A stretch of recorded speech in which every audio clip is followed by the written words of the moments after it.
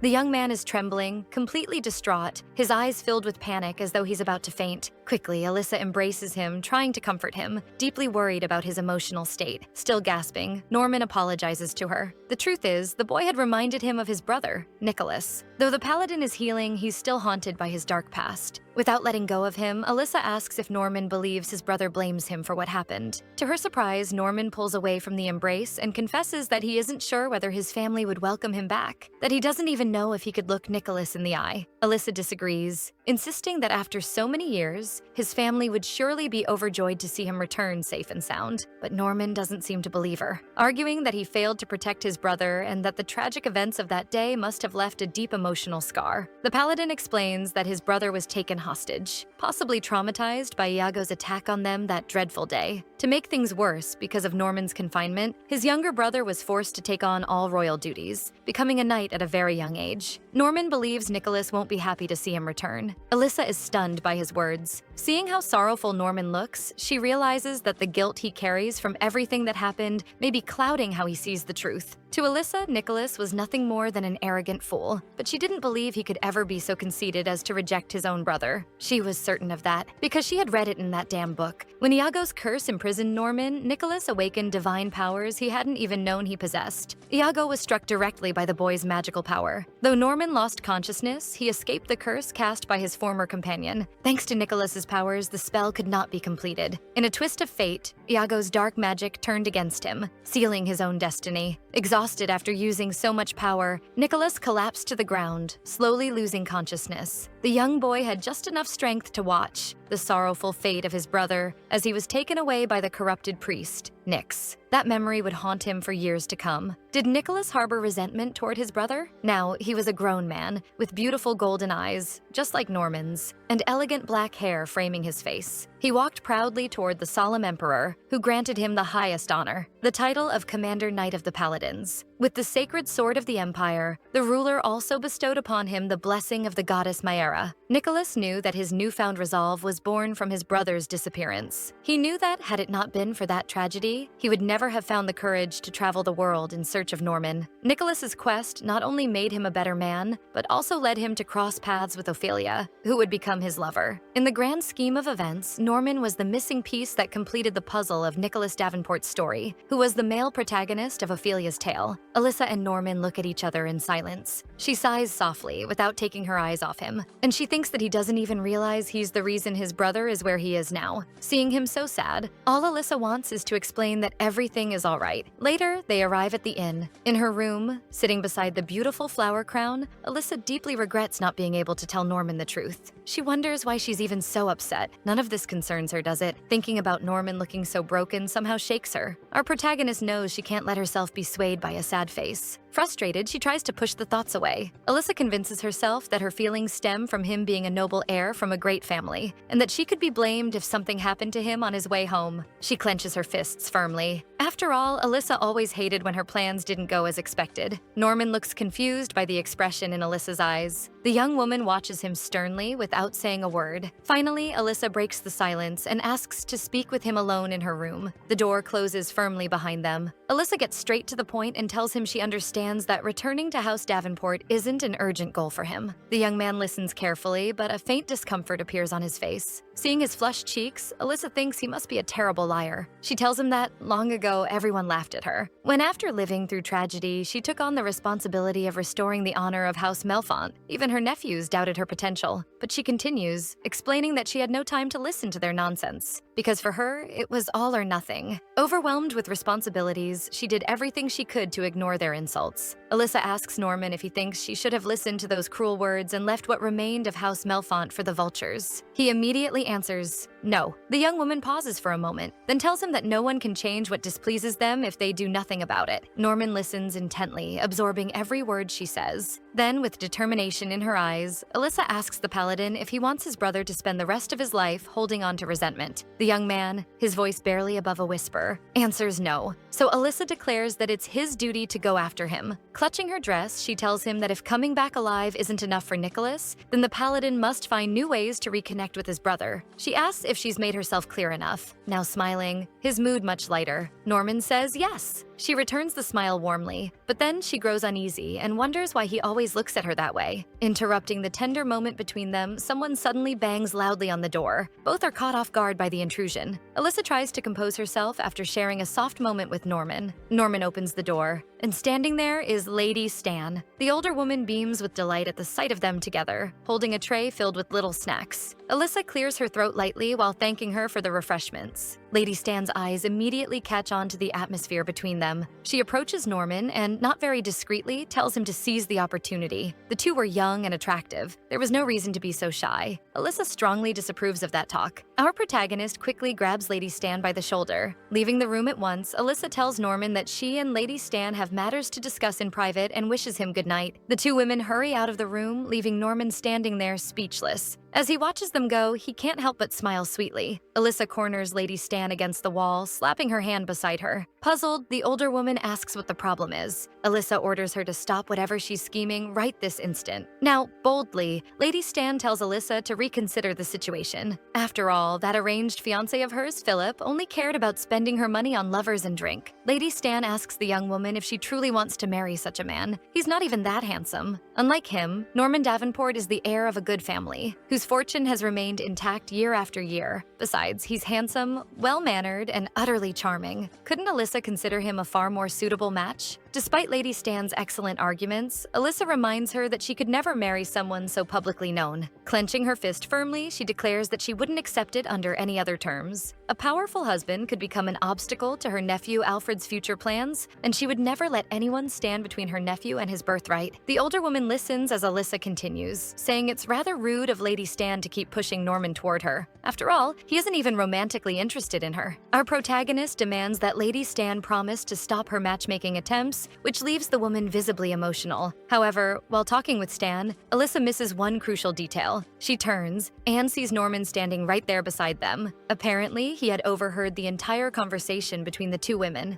Alyssa freezes, utterly flustered by his presence. She can't find words to react. Later, the three share dinner together in a modest room. The atmosphere between them is awkward. Lady Stan eats her meal in silence. Finally, Norman breaks it, asking what kind of man Alyssa's fiancé is. Both women are startled by the question. Trying to sound casual, Alyssa explains that Philip is a nobleman from a minor house in the western region of the empire. She tells him that the family name is Morphic. Norman repeats the name seriously. While cutting her food, Alyssa tells him that eventually he should find a suitable companion once he returns to his family. But he only replies that it won't be easy. The man is convinced that no woman would want to marry someone like him. Before his disappearance, Norman had been engaged to a noble lady. The young woman was Princess Calliope, a promising lady of the throne. Norman, the most sought-after bachelor in the empire, and a noble princess like her made a dazzling couple wherever they went. However, after the paladin's disappearance, the princess, heartbroken, met a tragic end. That was the official story. But it didn't align with what Alyssa had read in Ophelia's Book of Life. The truth was that Calliope had been seduced by a dark force, falling into the cult of shadow worshippers devoted to Arpho. She had been corrupted by the same vile being that brought misfortune upon Alyssa's family, Nyx. The princess became deaf to anything outside Nyx's sinister influence. She had created a cursed ritual for reasons even the book refused to reveal. That ritual was responsible for awakening the seed of envy in one man in particular, Iago, Norman's former battle companion. Thus, Norman's capture had been orchestrated by the very woman who was once meant to be his wife. Alyssa can hardly bear the thought that she once told Norman about the side effects that claimed the princess's life in the end. The protagonist apologizes, saying she should have had the courtesy to remember the princess. Norman gently tells her there's no need to worry. He tells her that his former engagement had been more about political arrangements, and after such a tragedy, seeking another princess for marriage would have caused an uproar. He had distanced himself from nobility, and that was surely the reason why. Alyssa feels a heavy wave of guilt for bringing up the topic, but then she hears him say something. Norman declares that he's honestly flattered to discover he's the most insignificant bachelor in the empire. Like us, Alyssa is completely baffled by what he just said. According to her own recollection, only a few minutes earlier, she had said that the more insignificant her husband, the better. Completely stunned, she finally realizes he's repeating her words. The two stare at each other for a few seconds. Alyssa can't believe it. She's definitely placing too much importance on his words. Our protagonist tries to fix the situation, telling him that he's far too modest, and that once he returns to his family, there will be plenty of young ladies eager to marry him. Norman complains that if that's the case, how could he possibly marry a woman he doesn't even know? How could people live happily in arranged marriages? Alyssa gives him a stern lesson, arguing that even if some wished for it, marriages born of love existed only in fairy tales. In real life, people were forced into unions for political reasons. However, he interrupts her, saying he's realized that she too would like to marry for love. Sweetly, he tells her that one day her wish will come true, leaving Alyssa utterly flustered. Beside the young woman, Lady Stan casts her a very suspicious look. Then, they're all interrupted by someone bursting suddenly into the inn. Alyssa immediately recognizes that voice. Everyone is caught off guard by the man's arrival. Norman's expression shows his shock. Before his eyes, a large, muscular man with long red hair grabs Alyssa from behind, calling her, "My Alyssa, it's Garen." Garen, one of the representatives of the Romdak Guild. Upon seeing Alyssa, he gives her a very interested smile. He impatiently drums his fingers on the table. Breaking the silence of astonishment, he sits beside her and asks if she missed him. Annoyed, Alyssa asks why on earth she would. After all, he's supposed to be her hunting dog, not a lapdog. Norman watches them uncertainly. Garen laughs at the phrase hunting dog used by the young woman. The paladin grows tense. The red-haired man continues, saying that no matter the kind of dog, it always wags its tail when it sees its master. To tease her further, Garen gives a little hip wiggle for her to see. He continues, saying, since she'd been gone for so long, she owed him more hugs. Despite his shameless and talkative demeanor, Garen is undeniably attractive. Norman watches the scene, completely stunned. The paladin suddenly stands up from the table, but before he can act, Alyssa kicks Garen square in the face, shouting that if he tries to hug her again, he'll regret it. Lady Stan, approaching with a cup of tea, says he very much deserved Alyssa's blow. The man groans in pain, clutching where it hurts most. Alyssa demands to know why he didn't wait for her at the Romdak Guild, where it was safe. Now they'd have to pay for his trip there, which was a huge waste of money. Garen suavely confesses that he simply couldn't help himself. He'd missed her too much. They exchange silent stares. On one side, Alyssa is furious. On the other, Garen looks at her with unhidden desire. Still,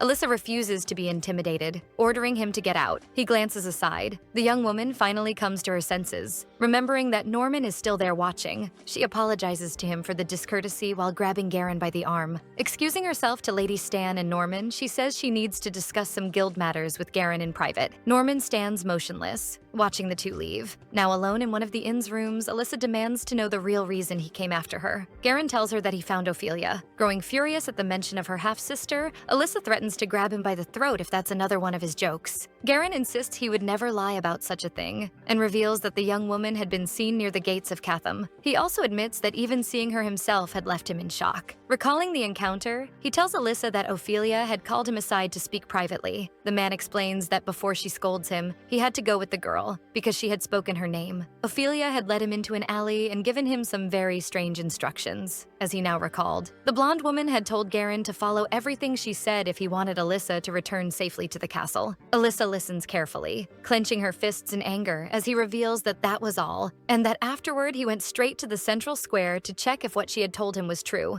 Indeed, he himself had found a cultist chanting a curse just as she'd said, but that man had already been annihilated, and there was no reason for Alyssa to worry. Ignoring Garen's reassurances, Alyssa declares that she needs to see Ophelia. She calls him by name, and he straightens his posture immediately. Then, summoning all her authority, Alyssa commands Garen to find Ophelia and bring her to her immediately. In the dining hall, Norman and Lady Stan drink their tea in silence. The young man looks clearly disheartened. Trying to smooth things over, the older woman takes a long sip of her tea. Soon after, Norman asks her what that man, Garen, was to Alyssa. Attempting to reassure him, Lady Stan explains that Garen is merely a representative of the Romdak Guild, and that the young paladin has nothing to worry about. Norman assumes that if they held similar positions, then they must be close, but Lady Stan quickly corrects him. She explains that Garen is only a representative in title, meaning he's actually a mercenary working under a paid contract. Lady Stan comforts Norman, telling him not to be bothered by Garen's demeanor. He's in charge of managing exports transported by the guild's caravels to other kingdoms. Alyssa keeps him around simply as an employee who handles specific missions under her command. Norman remarks gloomily that for a mercenary, Garen seems rather eager to throw his charms at the lady. The older woman admits that, to be honest, it isn't the contract that keeps him close. It's the infatuation he has for Alyssa. However, with a firm and knowing expression, Lady Stan assures Norman that he's not the kind of man Alyssa would ever fall for. Garen is nothing more than a pirate pretending to be a nobleman, using a forged title of identity that he purchased for himself. Norman listens intently as Lady Stan assures him that when it comes to men, Alyssa far prefers a refined and intellectual type, someone like Norman. He lets out a few shy laughs at such flattering words. Seizing the moment, Norman asks her for a favor. He tells her that he has an important engagement that night and would greatly value her advice. Meanwhile, outside the inn, Garen shows Alyssa something shocking. He reveals the garments and the dark tome that the cultist had carried on the night Garen annihilated him. Alyssa asks how Ophelia was. The man simply replies that he has no idea. It was the only time he saw her. The young woman looked very different from the wanted posters. Finally, he adds that she seemed exhausted. Alyssa knows all too well how difficult life as a fugitive can be, wandering along roads and hiding from pursuit. She tells him that her guards should arrive soon, and that Garen can then focus on his new mission. Turning toward her her, he asks what he should do with Ophelia once she's captured. Throw her in the dungeon? Alyssa, deadly serious, tells him only to bring the young woman directly to her. Crossing her arms tightly, Alyssa knows her half-sister owes her many answers. First, Ophelia must explain how she knew one of Nyx's followers would be in Catham waiting to attack her. That was something not even the book itself had revealed. In that cursed book, there was no chapter suggesting Alyssa would ever survive. In every version of that grim narrative, Alyssa always met a tragic fate brought by the vile Nyx. It was always her who suffered the curse and despair, which meant she could no longer predict what the future held. Now that she herself had changed the story, now she was the author of her own destiny. Alyssa had to learn to master her newly awakened powers. But how could Ophelia have foreseen the danger stalking her? In her thoughts, Alyssa wonders how the blonde could even know about Garen, since he'd only been hired shortly after the tragedy, when Alyssa had fled. The young woman begins trembling, anxiety gripping her as she wonders if Ophelia knows about the book and could use it against her. Her breath quickens, her mind spinning with dark possibilities, that Ophelia might try to destroy her and reclaim her own magical power. Seeing her distress, Garen calls her name, trying to pull her out of the trance. He wraps his arms around the young woman, worried about her, asking what's going on. Our protagonist, distraught, tells him not to worry about anything, that she won't let anyone destroy her destiny. Clenching his jaw, he agrees with her, reminding her that she is Alyssa Melfont. Trying to cheer her up somehow, he asks who would be crazy enough to hurt her while a strong, muscular man like him is around to protect her. Alyssa lets out a small laugh, relieved by his humor. Suddenly, they're interrupted. A few soldiers gather nearby, presenting themselves as members of the Romdak Guild, saying they need to verify some details about her recent disappearance. Suspicious of their sudden arrival, she asks what they're talking about. One of them begins to say that, according to an informant, she had been taken by Nyx. She raises her hand to interrupt him and orders the man to get straight to the point. One of the soldiers explains that, as of now, the corrupted priest is imprisoned in an underground magical lake within his fortress. The enchanted water's properties would ensure that the heretic would never again see the light of day. Garen remarks that it had better be true. Alyssa reflects that if Nyx really has been captured, there's no reason to rush back to the castle. She could use that extra time as a precaution. Standing before her, Garen asks the soldier where exactly Nyx is being held. The man, a bit clumsy, admits that he doesn't know the name of the place since he's unfamiliar with it, to which Alyssa responds, Tantaros. Both men look confused and ask how she could possibly know that. She glares back at them with clear annoyance. Then she tells them it was the very place where she herself had once been imprisoned. The young woman asks who located Nyx in Tantaros. The soldier answers that it was Nicholas Davenport, captain of the Paladins. Alyssa swallows hard upon hearing that revelation. Of course, Nicholas must have learned of that place because Ophelia told him. He must be collaborating with her to prevent Alyssa's capture. Even so,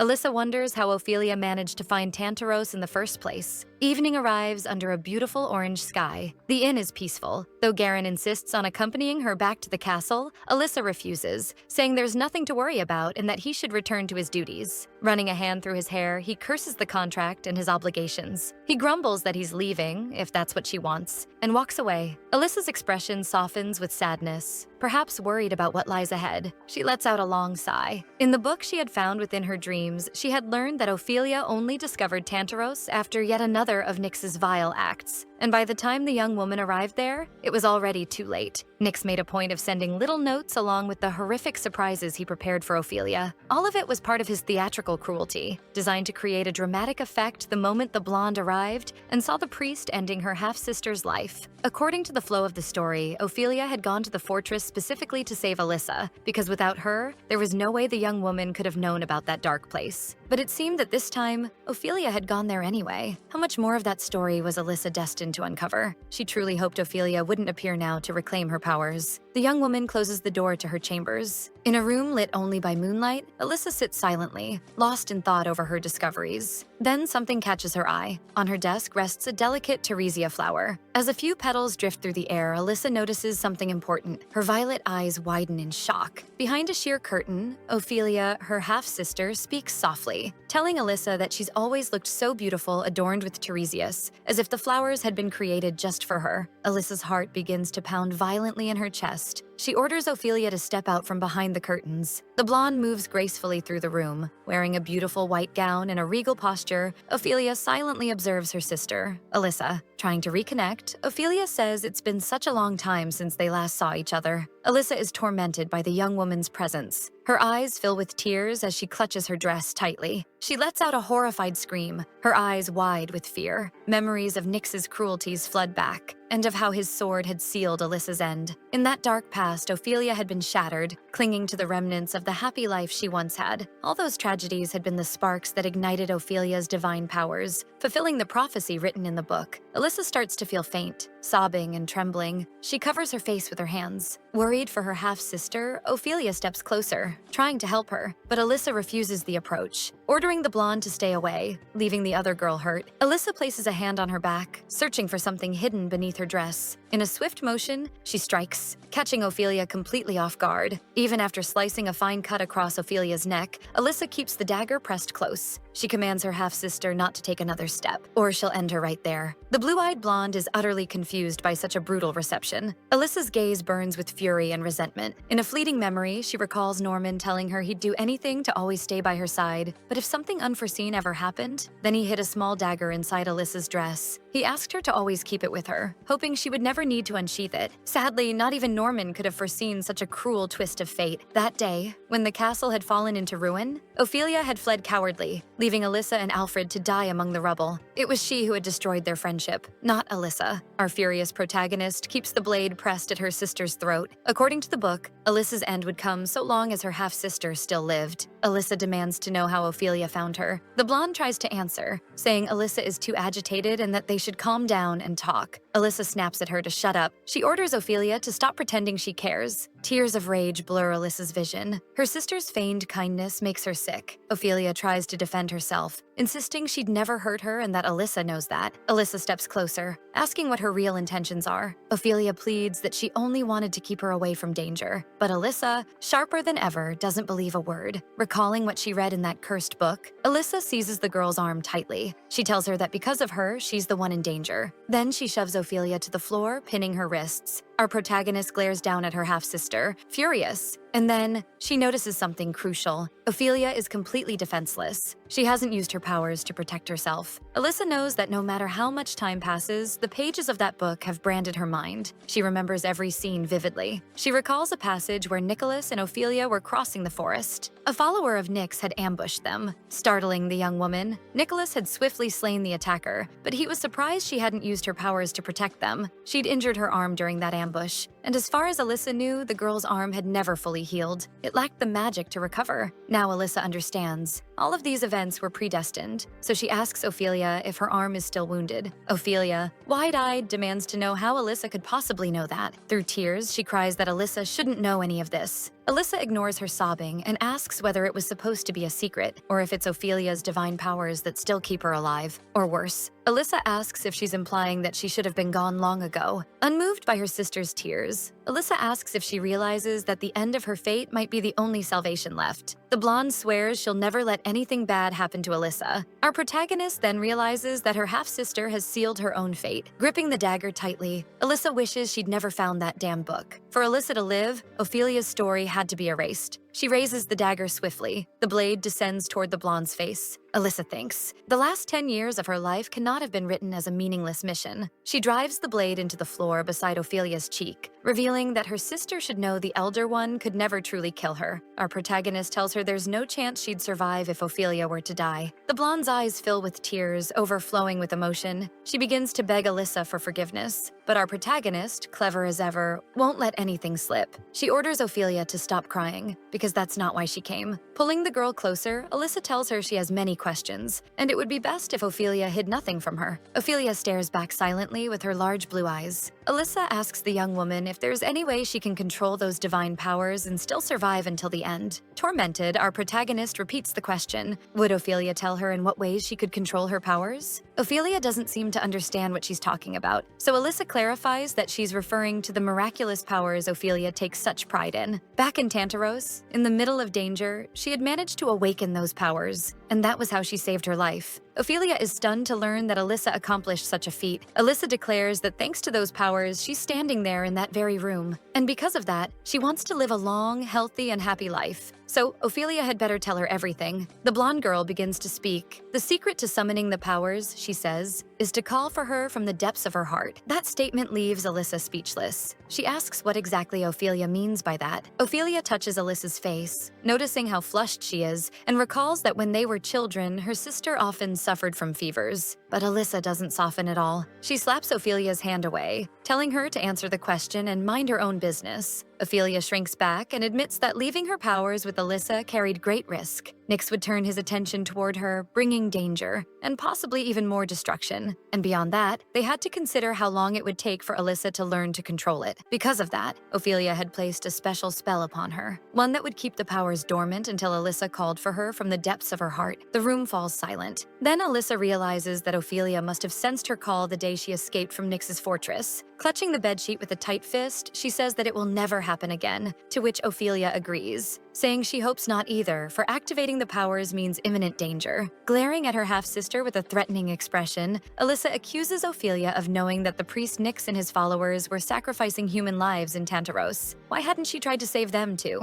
Ophelia hesitates and admits she couldn't risk herself again. She confesses to her half-sister that she had no choice. She had to wait for Alyssa to act first. Alyssa snaps back that none of that makes any sense. Crying again, Ophelia tries to explain that she saw everything, that she saw Alyssa die in Tantaros. Alyssa wonders if the girl hit her head or something. Ophelia insists that her vision was clear as day. She continues, saying that for 2 years she had to live in a world without Alyssa. Alyssa, however, doesn't understand Ophelia's timeline. It's explained that the book's narrative takes place exactly 18 months after Alyssa's departure. Ophelia took 1 year to destroy Nyx and his wicked followers. 6 months later, she and Nicholas were married in an elegant ceremony. Alyssa keeps explaining that the book's chapters covered only 18 months, but Ophelia is saying 2 years. Were there more chapters she didn't know about? But the blue-eyed young woman doesn't seem to truly grasp the story Alyssa describes. Alyssa wonders if she genuinely has no idea what she's talking about. Then she asks if Ophelia and Nicholas are already engaged. Ophelia, confused, asks why she would ever marry him. Our protagonist feels mad for believing in a book that supposedly reveals the future, but now someone else seems to believe her too. Ophelia begins to ask if Alyssa has also been visited by the goddess Maera. Alyssa asks if she's implying that the goddess is real.